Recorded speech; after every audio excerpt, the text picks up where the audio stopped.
Welcome to Raw Testimony. Today's guest is the very awesome Cody. He has an amazing story which I want you guys to listen to today. So if you are a young man or a young woman listening to this who has been cheated on, who has been hurt by a partner or many partners, I know in today's society you'd be on dating sites and it's just a revolving door. If you are that person sat there right now who's lonely, who has been hurt, today we have a story that's going to inspire you, that's going to give you confidence to know that you can overcome if anybody has cheated on you. I know that this story is going to inspire you and bring healing to you. So over to you, Cody. Welcome to Raw Testimony. I can't believe you're here. It's awesome. It's a pleasure to be here. oh, this is going to be good. I want to know, and we're going to get straight into it, Cody, right? Because I know you're a straight up man of very impactful words. So tell me from the beginning. You've been cheated on, and I'm so sorry that you had to go through that. But you are a living, breathing testimony of healing by the looks of you. You know, you've overcome it. You're here to share your story. You're here to help someone listening. Tell us from the beginning what happened. It probably starts when I was a boy, because I was a very late developer.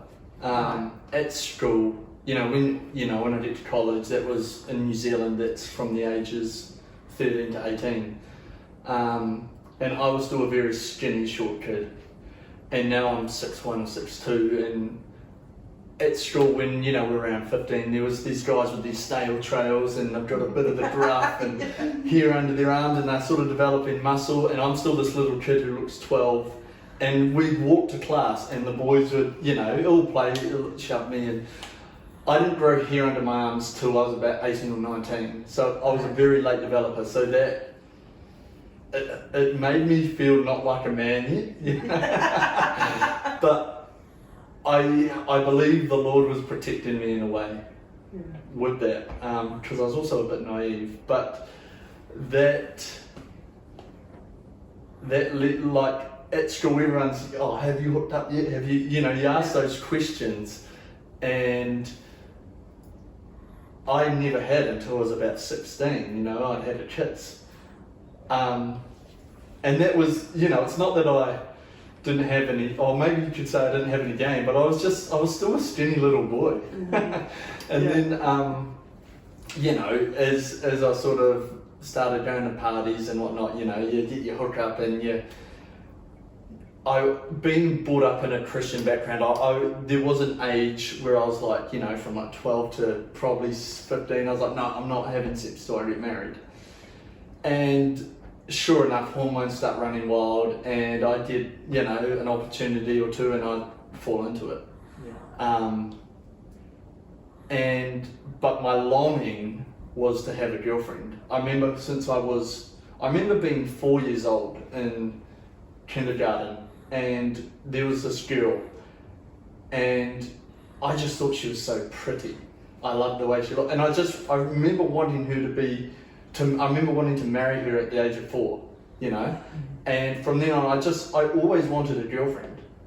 And it wasn't till I'd come over to Australia at 21, I'd had my flings and whatnot.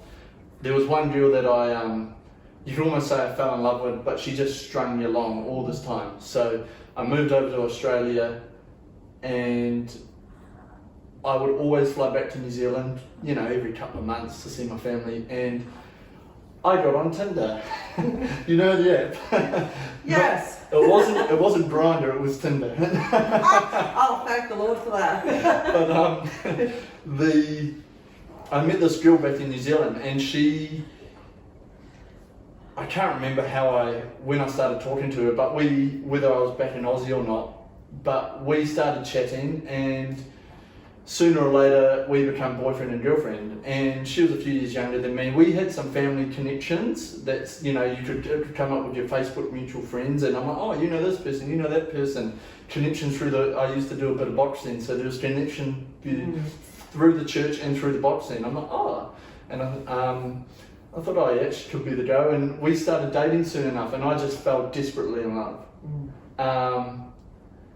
She was a few years younger than me, 2 or 3 years younger than me, but she'd been around the block before. I was about, let's say 24 or 25. She would have been about 22 or 21, can't remember. But she'd been around the block before, and I guess she knew how to play me in the right way. I don't believe she knew what she was intentionally doing wrong, but she used to say stuff to me like, I would never cheat on you. If anyone's going to cheat, it's going to be you. She'd go, I can get any guy I want. This sort of stuff would come out, and there would be these comments like this, and it led me to, I would go back to the mall. When I would be back home in Melbourne, I would go to the mall.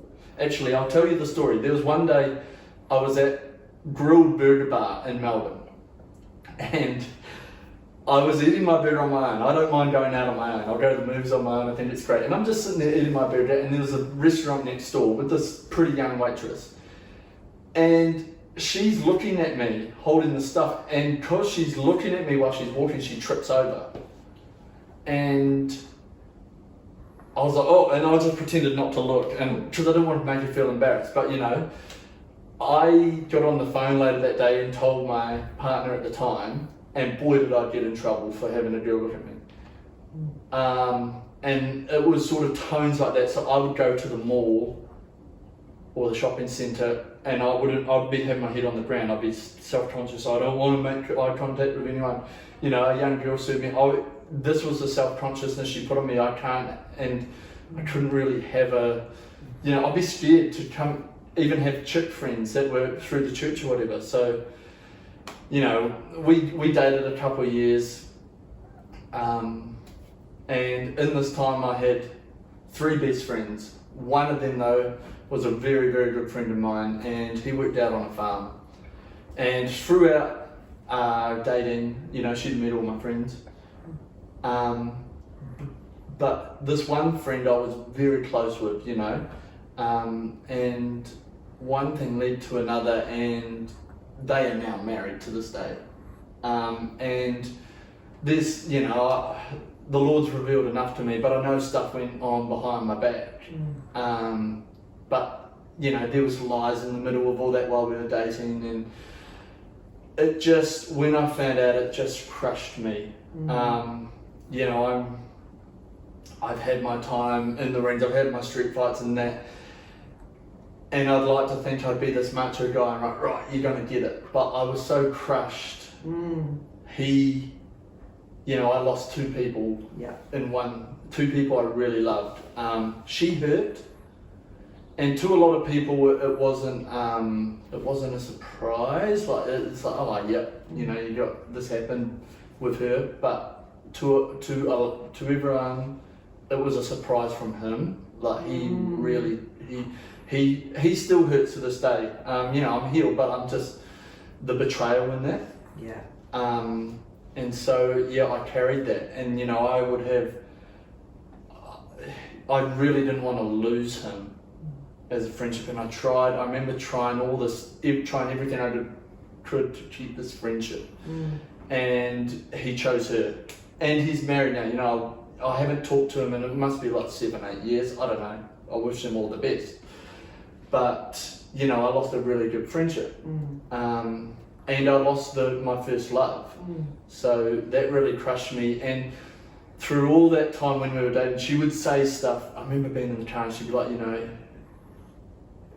she'd say stuff like, you couldn't really get attractive girls. Like, oh, you're lucky to have me. Not word for word, but 8 years ago, she'd say stuff like that just stuck with me. And once I got out of that relationship, hang on, let me rewind. In the middle, I was sleeping with her, but because I had this faith, every time I would fall sexually, I felt bad. Right. Yeah, until I got married, I've never been able to have a sexual encounter without feeling convicted. Do you have a religious background? Yes, okay. I grew up in a church that loves Jesus. I've now moved on to a different church that is very much, we might have to cut some of this out, I don't know how to word it, very much in love with Jesus, but they aim to be married to him. It's very much what words do I use? It's a daily sacrifice. It's you are living for Jesus instead of him just being, as I encountered it, a Sunday, let's tick that off, we've gone to church, yep, we'll say grace, yep, we might tithe, yep, and yep, I've been to church this week, I'll tick it off. The church I go to now, I'm looking for an encounter with God. Okay. I'm looking for his tangible presence. But do you think that faith from your youth is what gave you the conviction? 100%. Yeah. I knew God was real. And in about that first relationship with that girl, I come to a stage where I'm like, I didn't want to run off my parents' faith. Right. And so I'm like, what is real? Right. There's aliens. That's so good. There's the Islamic faith, there's a Buddhist faith, there's atheism, there's Scientology, there's so much. Why is this one? Why is Jesus, and what Jesus? There's 10 different Jesus. Right. So I sort of like, I never announced it to anyone, but in myself I'm like, no, I'm sick of just reading this Bible, trying to understand it. Do I even believe in this God? Yeah. There's, But it's interesting that even though you're in that searching phase, there was still something inside of you going, hey, you shouldn't be, rooting this chick. You should be, committing or whatever. So you've come out, you're hurt, you've gone through hurt, you've lost your friend, you've lost your girlfriend. What happened? So you're seeking now what? Well, in the same context, she also would make me she might have been having dreams or something. She would make me paranoid about doing drugs, and I wasn't interested in drugs. I might have tried weed and to look cool once, and I hadn't quite inhaled, but I never knew what it was like to be stoned. But she would get on me about doing drugs, and I was paranoid at the mall walking around in case a chick would see me. I was paranoid about drugs, Yeah. I was paranoid about her finding about my past. So once we got out of that relationship, I went for it. You went nuts. I'm like, righto, I'm going to try drugs. Did you try drugs? What else did you do? I started getting with more attractive women than her, and seeing, I'll prove you wrong in a way. Yeah, and I tried to. Also, there was in the same tense, I was still trying to find someone. Yes. Because who I thought was my someone had been taken away from me by one of my closest friends who I most trusted. Yeah. So like you've gone through this pain and you are now going, stuff it, it's all on now. And you go through, and the wild one's released. Well, in the middle of that too, at the end of that, we were lying in bed together, and she she wasn't a nice girl. There's a word that I want to say, but I won't say. And I would end up rolling over in bed and just I'm like, I prayed to a God I did not know. Yeah. And I said to him in my head, I go, God, if she's not the one for me, I need you to end it. This is my exact words in my head. I need you to end it because I don't have the heart to break up with her. Okay. And round about 3 weeks later, I find out she's dipping my mate. Whoa. Well, or she's flirting around with Cheating. my mate. But one thing. Emotionally attaching herself to another man. 100%. Whether something went on or not, but it doesn't matter. Yeah. Wow. Well, that prayer revealed it, didn't it? The Lord answered me. Yeah. And I remember talking to one of my aunties afterwards, and I go, why did it have to be like that? Yeah. She could go and sleep with the whole rugby team, Right. and I couldn't give a rip. Would you Why did it have to be Yeah. him? And she goes, you know why, Cody? Because you would still be on and off with her. It had to hurt that much for you to pull away because you loved her so much. Mm. That's gold. That's so gold. Yeah. So you've obviously walked away from the relationship, going wild. What's happening next? Traveling overseas, doing all sorts of stuff, still carrying on working away. Yeah. In the midst of that, I've jumped back on Tinder. Good old Tinder. My good old friend. Always comes through. Yeah, and I happened to meet this other girl. Yeah. And we start talking and we get into a relationship. And, I start to really like her. And she had been over in Aussie, somehow we'd matched, she went back to New Zealand, you're from New Zealand, started chatting and started dating, and then she'd come over to live with me. Right, yep. And, we sort of dive in head first, but in the midst of all this I'm still working away, so, I might do a week away or a week at home. Generally it was about 3 on, 1 off. So I'm supporting her in all this time, and I'm dealing with this hurt from the first relationship, and I'm trying to, what I've ever always wanted as a kid was, this other half. I'm trying to fill that. Yeah. And so I just dive right in with it. Yeah. And, the whole time, I would have been like, my ex this, my ex that, she would have heard all my hurts, and, she had her problems, her exes and that too. But, we were in love, and after a couple of years, I proposed and we decided to get married. Yeah, so I'm ready to really dive in. That's it, the woman of your dreams. So you thought, it's happening, you're done. You've got the 4-year-old boy's fulfilling his desires, right? Yeah, and getting it. At the start of that relationship, I made sure I didn't want anything to happen like how I felt with my other ex. So I said to her, I want you to go where you want, when you want. I want you to talk to whoever you want. I'm not that jealous guy. I'm not going to be the one to go through your phone. Right. But I expect the same back. And so I laid that down from the start. Yeah. And I just pretty much said I want to trust each other. Yeah, I'm not going to, who's that girl? If you want someone else, you will have my blessing go. That was pretty much what I laid down. And, in the midst of this, I'm still trying with all my flesh to stay pure sexually, but try and do that, without living a holy life and seeking the Lord. So I'm living in sin, I'm working away.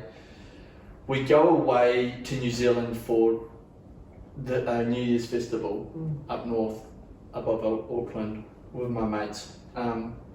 She comes with me. We get our own cabin. All our mates are staying at a share house, and we go to this festival. And she's sort of distant, but that's okay. I'm like, I don't need to be clipped by your side at all times. I trust you.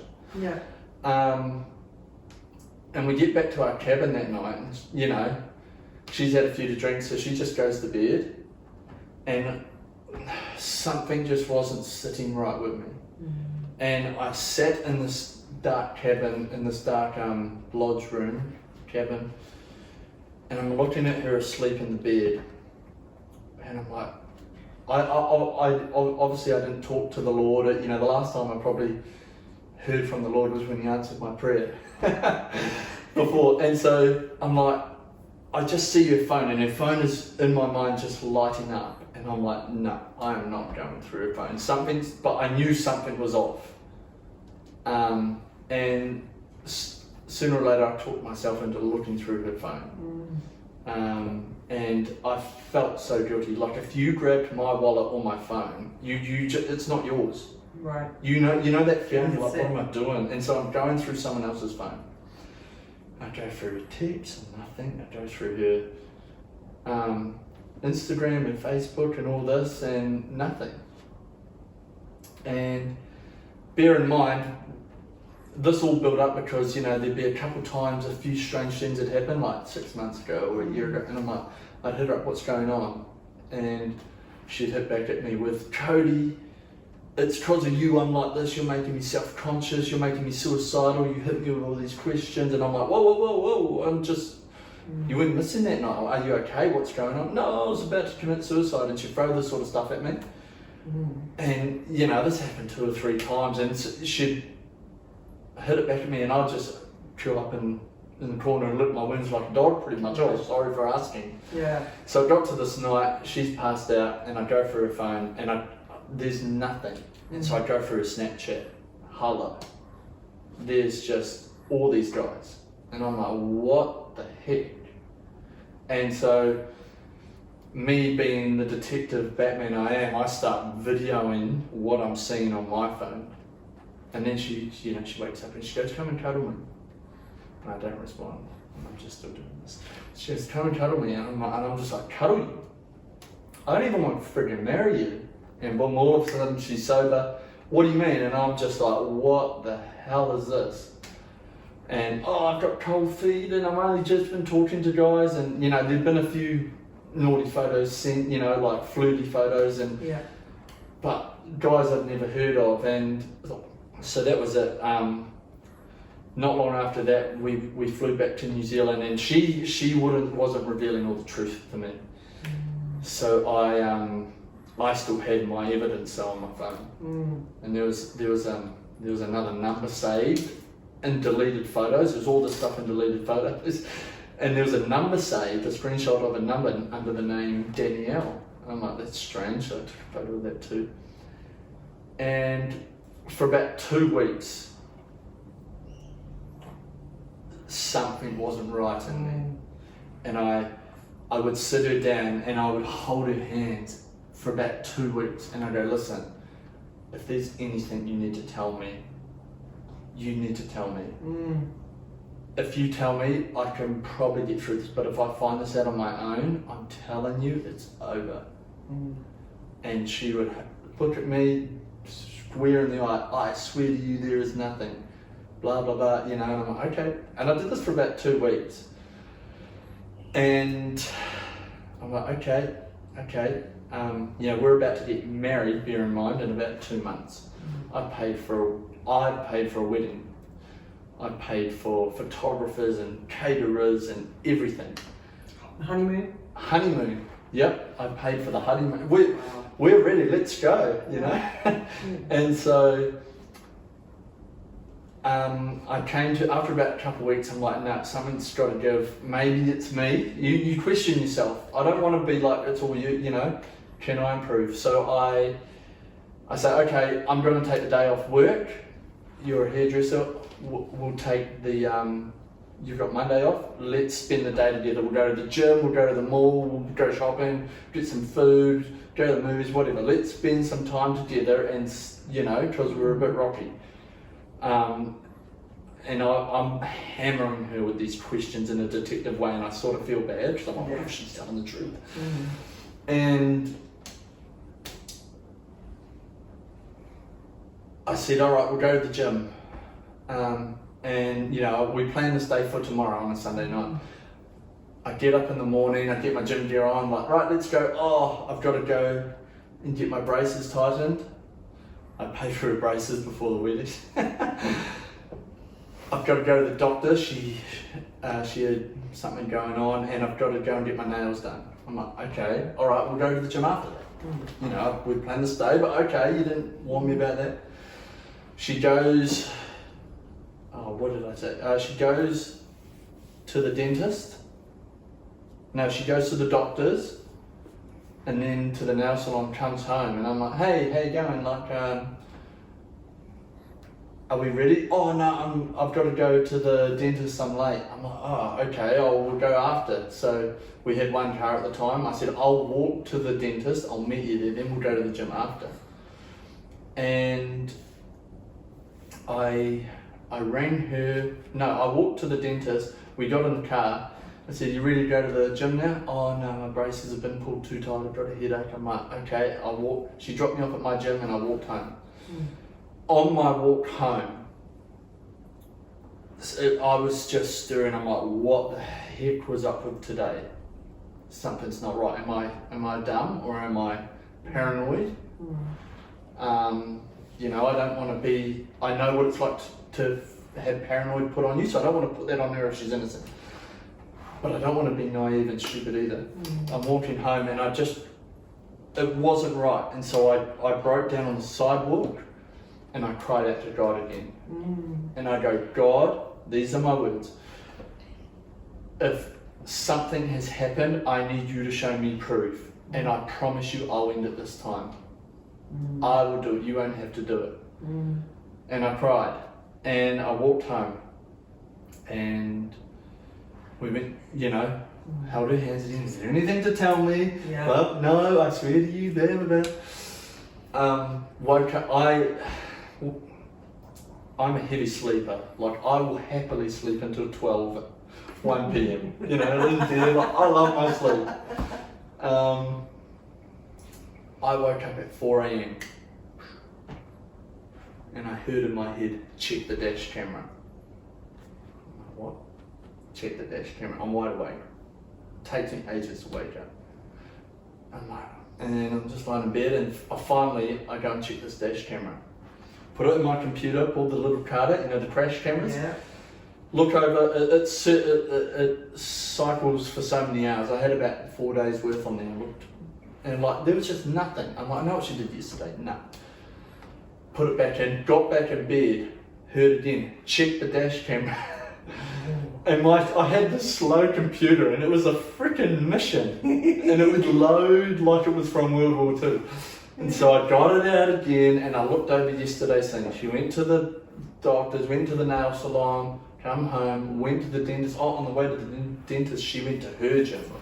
We had different gyms because I worked away. I went to an anytime. She went to her gym. From 1:44 till 2:50, I remember it. Yeah. I remember the times. And I'm like, what the frick is she doing at her gym? And so I put the dash cam away, I put everything, and then I'd go and get ready for work. She had to drop me off because we had the one car. I'd sold my car to pay for the wedding. I had this V8, it was nice. And I wake her up, I said, hey, I need you to drop me off at work. Okay, I said, what are you going to do today? Oh, I'm going to walk Bucky, I'm going to do this, I'm going to go to work, go to the gym on the way home, and then we'll have dinner. I said, oh, I suppose you need to go to the gym because you didn't go yesterday, eh? And she's like, yeah, I really wanted to go yesterday. And I go, yeah, but you did go yesterday. Boom, she just wakes up. All of a sudden she's awake. What do you mean? I said, you did go to the gym yesterday. Who told you that? They're lying. Who, are you following me? And I'm like, I'm not telling you how I know. I know you went to the gym yesterday and I know you're a liar. And it just, everything unraveled from there. And I made this phone call to this number, Danielle. And it was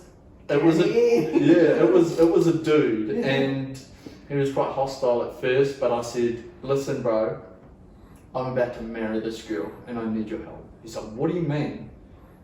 I'm like, I'm about to marry her. He's like, yous have been broken up for a year and you're going through court proceedings about house contents. And I'm like, no bro, I'll show you any proof you want. Please, I've got no issue with you, especially if you didn't know. Yeah. I just need to know. And he just unloaded everything. Wow. And it turned out there'd been about 10 plus men through my bed while I'd been. Oh, Cody. And so, yeah, that broke me too. But I called her boss, I called her dad, and we flew back to New Zealand, and I said, oh, we've got to talk, you know, about this wedding and that. And then I pretty much sprung it on her parents. I said, I showed her all the proof. And I told people before she could tell people. Yeah. And I'm like, listen, this is the truth. I told her best friend, and I go, listen, the wedding's off. And her best friend goes, why? And I go, oh, she's cheated on me. She goes, not again. I go, what do you mean not again? And she goes, she's done this with her ex-boyfriend. I'm like, no, apparently he cheated on her. And she goes, no, it was the other way around. And so I'm just like, man, I've just lived this life with a liar. Yeah. And I told her parents and left it at that. We had a party. The wedding still went ahead because stuff was paid for. So did people still come? Yeah, but it wasn't a wedding. It was. So after, what happened? That because I'd love to know the TikTok story. Yes. Well, after all that leads me to. I got back from my honeymoon with a day to spare before the lockdown happened in Australia. I got in just in time. Mm-hmm. And I had two flatmates. They were a couple, a lovely couple, still very good friends with them. And we just shared this house in lockdown. And in the midst of all this, I'm still on Tinder and I'm... What about Grindr? Not Grindr, no. But I'm ordering Uber Eats at night and I'm ordering alcohol and just having a good time learning to get good at Xbox and dealing with my hurt. Yeah. Dealing with what I've been through and I really pushed out that I'm not to blame. Yeah. Because in the midst of all that, she put out that because I still carried this conviction the whole time we were dating and planning to get married. I'm like, I want to be a Christian. Yeah. I don't want to have sex, but I'd still fall short because I was a sucker. Yeah. And you know, I would say I want in our vows till death do us part, or God returns, or the Lord returns. She didn't want that stuff. Right. But I still loved her, so I wanted to marry her. She, when I want to say grace and stuff, she looked at me as a religious nutcase. Although I was a sinful, I wouldn't, you know, if I had died then I would not be in glory with the Lord. So after that, her excuse was I broke up with him because he was a religious nutcase. Right, okay. And that hurt. And I had this photo on my Instagram, it's still there, and I hold up the Bible and it's like I don't know where I'd be without this. Even though I didn't fully know the Lord, I knew the truth. Yeah. And I was so close to deleting that because I felt the shame of being a religious nutcase. And I felt to leave it. And so I went through COVID, started getting on TikTok. Yep. Started having a few funny videos that went viral, you know. Yeah. Go to Costco and I'd put random stuff in people's trolleys and watch their I would tease my dog and, you know, in funny ways. Yeah. Throw dog poo over the neighbours' beds and just little videos that went semi-viral, you know. Yeah. Started getting a little fan base. Then through the breakup, because everything had been a lie, I told her everything I paid for I am keeping. You're out of the house, you know, and I'm like, I'm keeping the dog, I'm keeping this, I'm keeping the wedding dress, which was about $4,000 or something. I'm keeping the rings, I'm keeping the jewellery, your hairdryer I bought you 2 years ago, that's staying. Yeah. I just like, no, I'm not being dipped over again. Yeah.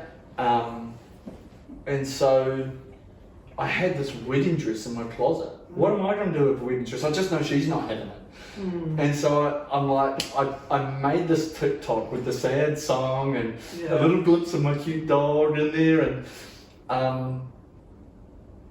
I genuinely made it to sell this dress, but it went viral. Within a day I had 5,000 followers. Yeah. And I bet you did. Were they all female? They were, and they were all ages from, you know, 16 to 60. And I couldn't keep up with my phone. I would put it down for 2 minutes and boom. I'll wear the wedding dress for you, you know, I did all this stuff. Like I had all you were proposed to, I'll marry you. All the attention I wanted all this time, I had. You got it. Yeah, and I'm like, all right, here we go. In the midst of all that, my phone would just go off. It was linked to my Instagram, ding, ding, ding, ding, woman, ding, ding, ding, and it within a week it had 500,000 views, and then it, you know, it just it grew from there. Yeah. I was like, whoa, okay. in the midst of all that, one person liked my photo. Like, I had all these photos of me in Bali, and there's, you know, you can see it comes up with, if someone's like this photo, it would be literally 290 people have liked this photo. Yeah. 50 people like that photo, whatever. How many people following you? My one photo with the Bible, Bianca liked this photo. And boom, I was like, whoa. I was trying to get rid of that. Take it off your Insta. Yeah. And in the midst of that, I'm sure about those other prayers I prayed. I know I prayed, Lord, I need a Christian wife. And I told him that, Lord, I need a Christian wife, and I will do life with you. I can't recall when or how. I was probably drunk or stoned, trying to deal with my hurt. And but I know I prayed that prayer. And I see this one person like this. I'm like, whoa, okay. And it happened to be my now wife, Bianca. And so through COVID, we start chatting, and then as Melbourne rules got stricter and stricter, you could visit your partner's house. So we just, you know, other than my flatmates, Bianca was my other person I'd see. Yeah. And through all that, as undeserved, you know, because even after the Lord saved me from that relationship and the relationship before, I still went out and kicked dirt in his face, and he still answered my prayer, and he goes, I've got someone for you. He's so faithful.